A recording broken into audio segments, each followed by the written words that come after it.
అందరికీ నమస్కారం. నేను మీ ఆర్పీని. నేను ఈరోజు చెప్పే టాపిక్ ఏంటంటే, ప్రజలందరూ కూడా బాధపడతారు, భయపడతారు, ఆశ్చర్యపోతారు, నివ్వెరపోతారు, భావోద్వేగానికి కూడా లోనవుతారు.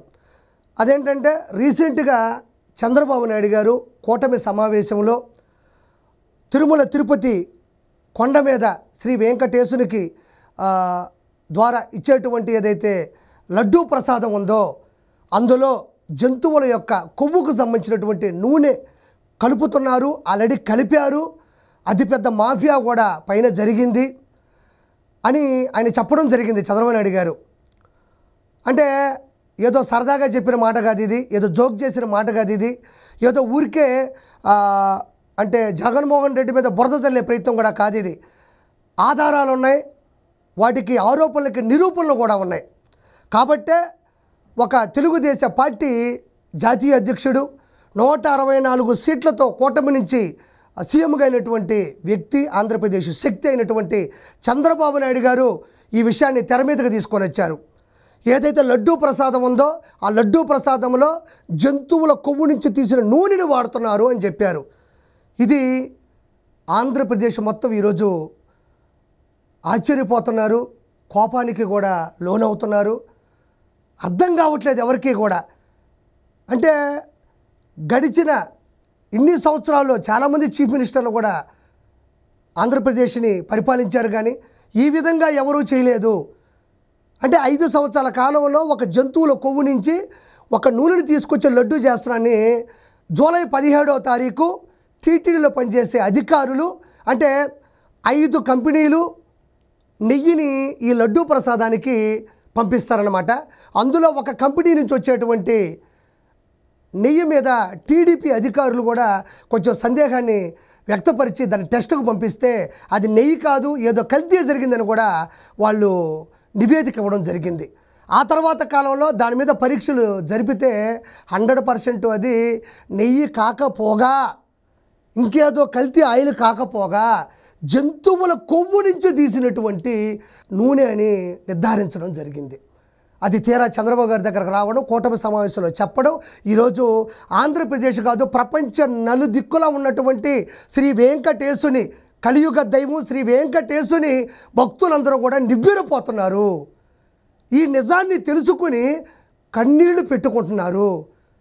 అన్నదానాన్ని జడగొట్టారు, అన్నదానాన్ని అవహేళన చేశారు, లడ్డూ ప్రసాదాన్ని ఈరోజు పాడు చేశారు, అన్యమత ప్రచారాన్ని కొండ మీద విస్తృతంగా వ్యక్తపరిచారు, పూజారుల్ని పండితుల్ని భయపెట్టి బాధపెట్టి బ్లాక్మెయిల్ చేశారు, పండితుల్ని పూజారుల్ని ఒక రకంగా కాదు పూర్తిగా వాళ్ళ నోరుని మూసేసే ప్రయత్నం కూడా చేశారు, హుండీ ఆదాయాన్ని స్వార్థం కోసం వాడుకున్నారు, సామాన్య భక్తుల దర్శన ప్రాధాన్యతను కూడా పూర్తిగా తగ్గించేశారు, మద్యంని మాంసాన్ని పైన పూర్తిగా కూడా వాళ్ళు పూర్తిగా పైన వికృత చేష్టలతో వీటన్నింటినీ కూడా స్ప్రెడ్ చేశారు. తిరుమల కొండ మీద దర్శనాలకు సంబంధించిన ప్రతిదాన్ని వ్యాపారం చేశారు.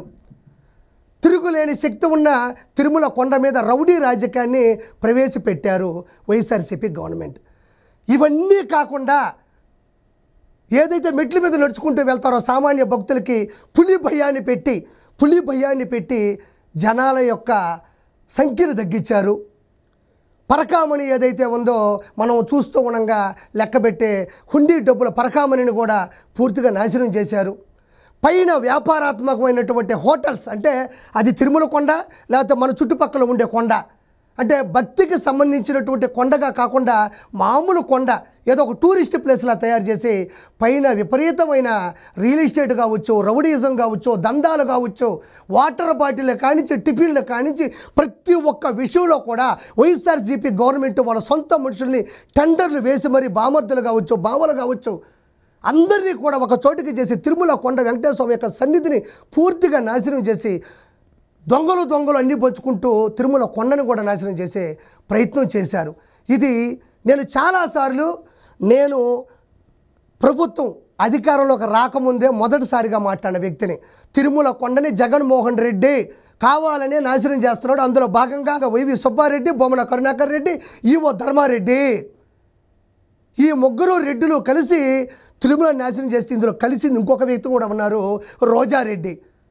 గూడ్స్ బండి వేసుకెళ్ళినట్టు కొన్ని వందల మందిని పైకి తీసుకెళ్ళి మంచి మంచి దర్శనాలు పెట్టి సామాన్య భక్తులు క్యూ లైన్లో ఉంటే వాళ్ళకి తినడానికి తిండి లేకుండా, తాగడానికి నీళ్లు లేకుండా వాళ్ళని చాలా ఇబ్బంది పెట్టి ఈ రోజారెడ్డి కూడా కొన్ని వందల మందిని కూడా తీసుకెళ్ళి ప్రత్యేకమైన దర్శనాలు పెట్టి కోట్ల రూపాయలు సంపాదించి ఈరోజు అడ్డంగా ఓడిపోవడం జరిగింది.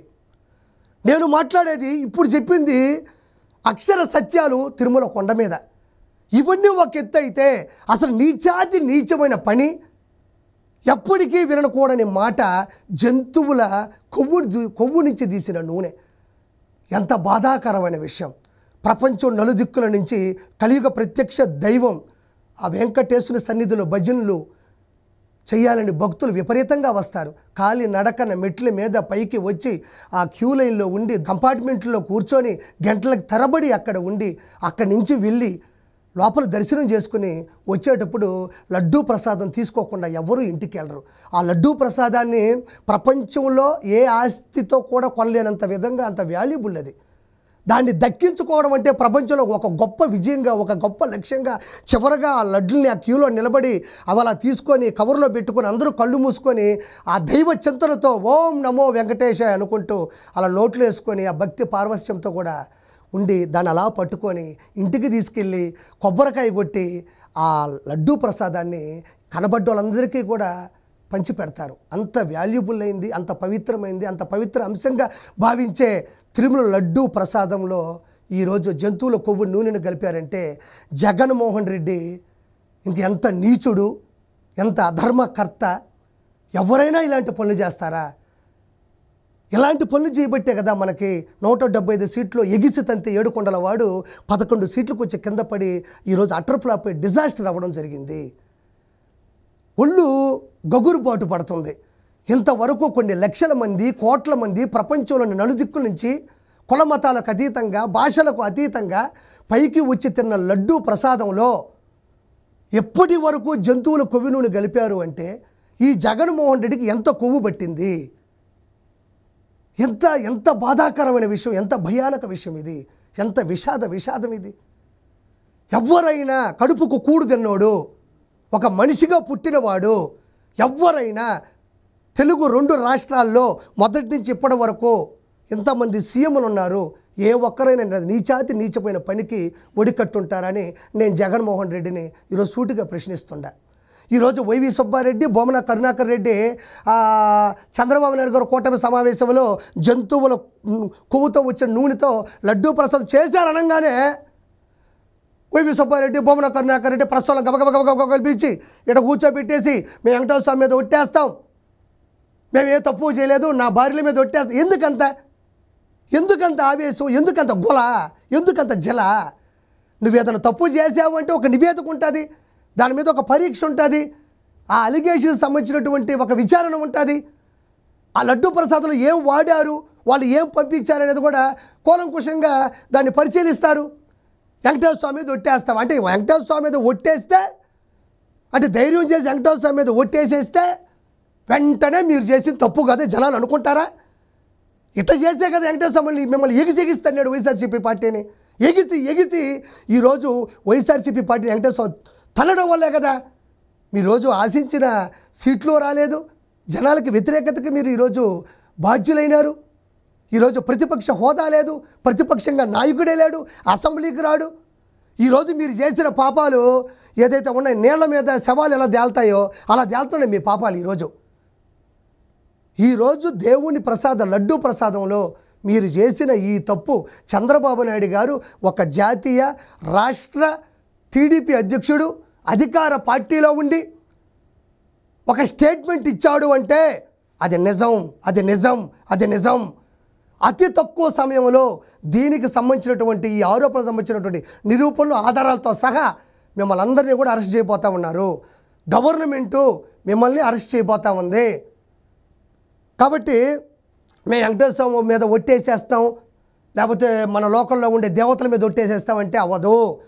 ఒట్టేయడం వల్ల, లేకపోతే గట్టిగా అరిసేయడం వల్ల, ప్రెస్ మీట్లు పెట్టేయడం వల్ల, ఫేస్బుక్లో ఇన్స్టాగ్రామ్లో పోస్టులు పెట్టేయడం వల్ల మనం చేసిన తప్పు పూర్తిగా కొట్టేసిపోదు.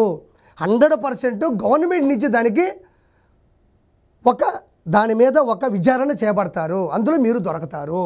100% మీరు నేను ఇప్పుడు చెప్పాను కదా, అన్నదానం కానించి, సామాన్య భక్తుల ప్రాధాన్యత కానించి, అన్యమత ప్రచారం కానించి ఇన్ని పాయింట్లు నేను చెప్పాను. మద్యం మాంసం కూడా పైన మీరు చేశారు, తిన్నారు, అమ్మారని కూడా చెప్పాను. ఇవన్నీ కూడా నిరూపణలు అయినాయి. ఇది కూడా నిరూపణే. 100% ఈ తప్పు మిమ్మల్ని ఖచ్చితంగా వెంకటేశ్వర స్వామి వేసే శిక్ష కూడా చాలా గట్టిగా ఉంటుంది. 100% మీరు చేసింది తప్పు.